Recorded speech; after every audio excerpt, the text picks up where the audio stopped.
Well, halo teman-teman semuanya. Kita ketemu lagi di update video Bitcoin ya. Jadi update kali ini kita mau bahas dari segi fundamentalnya dulu teman-teman. Seperti biasa kita akan pisahkan pembahasan fundamental dan juga price action ya teman-teman. Dan jadi sempat kemarin kita bertanya-tanya nih, kalau memang Bitcoin bisa rebound dari di key level ini dari area demand zone, support dan resistance dan juga Fibonacci 50%, duitnya dari mana nih teman-teman. Nah, sekarang kita mau bahas reason dari fundamentalnya teman-teman ya. Jadi saya sempat melakukan research juga dari tadi. Saya sempat cari tahu dari mana sih sebenarnya kok bisa Bitcoin bisa menguat dari 3 hari belakangan sebesar 8% ya teman-teman, kurang lebih 8% 3 hari belakangan. Saya pikir ini cukup positif, sangat-sangat positif saya pikir teman-teman ya, karena seperti yang kita tahu sudah di crypto market itu cenderung negatif ya teman-teman. Nah jadi di sini ini mungkin alasan yang kemungkinan masuk akal lah, bisa dibilang ya masuk akal. Nah jadi mungkin teman-teman bisa baca di sini ya, Binance SEC say progress has been made. Nah, on deal to avoid asset freeze. Nah, jadi mereka itu ya bisa dibilang udah ngebuat kesepakatan bahwa aset Binance itu nggak jadi dibekukan teman-teman. Jadi teman-teman bisa artiin aja di terjemahannya. Jadi teman-teman kita bisa baca sendiri di sini. Binance mengatakan kemajuan telah dibuat pada kesepakatan untuk menghindari pembekuan aset. Jadi SEC ini kelihatannya nggak jadi ngebekuin dana dari Binance, ya kan? Jadi mereka tuh udah kayak kelihatan berdamai lah, sedikit berdamai. Jadi bisa dibilang ada aroma positif nih dari SEC gitu kan. Nah, jadi di sini teman-teman juga bisa baca di sini despite being headed mungkin kita langsung artiin aja ya. Jadi di hari Kamis malam itu sebenarnya deadline-nya mereka teman-teman untuk membuat kesepakatan antara mereka berdua. Nah, tapi sampai hari Jumat semalam, tepatnya di hari Jumat semalam mereka belum ngebuat keputusan apapun nih. Jadi kita bisa baca di sini, meskipun diberikan tenggat waktu di hari Kamis untuk mengajukan kompromi yang menghindari pembekuan penuh aset Binance, kesepakatan antara mereka berdua ini belum muncul pada hari Jumat sampai semalam ya, semalam. Jadi tenggat waktunya di hari Kamis, tapi Jumat belum ada keputusan apapun dari mereka berdua teman-teman. But guys, sebelum keputusan dibuat, bahkan sebelum keputusan dibuat, kita melihat market udah cenderung menghijau ya teman-teman. Market udah cenderung menghijau sekitar 8% 3 hari belakangan teman-teman. Dari sentimen ini aja kita udah mencium aroma positif nih. Nah, ditambah lagi sentimen dari bisa dibilang the judge ataupun hakim ini menolak untuk memihak SEC teman-teman. Jadi teman-teman bisa baca di sini ya, ini kutipannya dari dari Blockworks.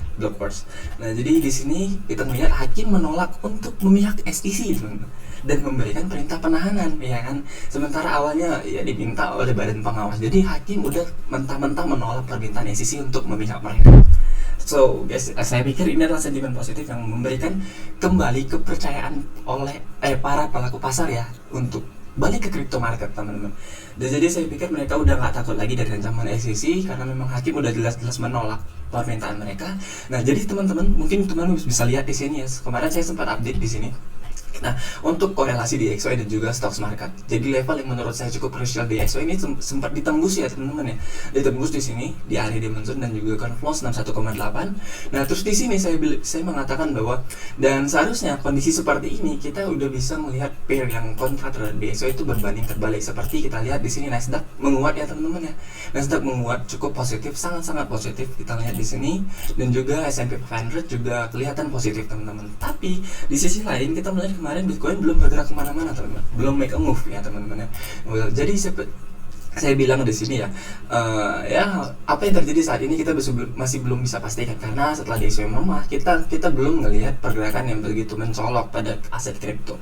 Ya tetap stay on track saya bilang gitu kan ya, bisa dibilang apakah ini lagging gitu ya ataupun something wrong happen. Saya pikir ya memang sifatnya sepertinya lagging ya teman-teman, karena memang mungkin butuh money flow ataupun sentimen positif untuk mendorong kripto ataupun terutama Bitcoin bisa nanjak teman-teman ya. Nah jadi saya pikir ini kayaknya udah jelas ya teman, walaupun mereka belum membuat kesepakatan apapun, dari sentimen ini aja kita udah bisa dapetin bahwa SEC udah kayak bukan kehilangan taji sih, ibaratnya kan udah kayak berdamai sama Binance gitu kan, berdamai.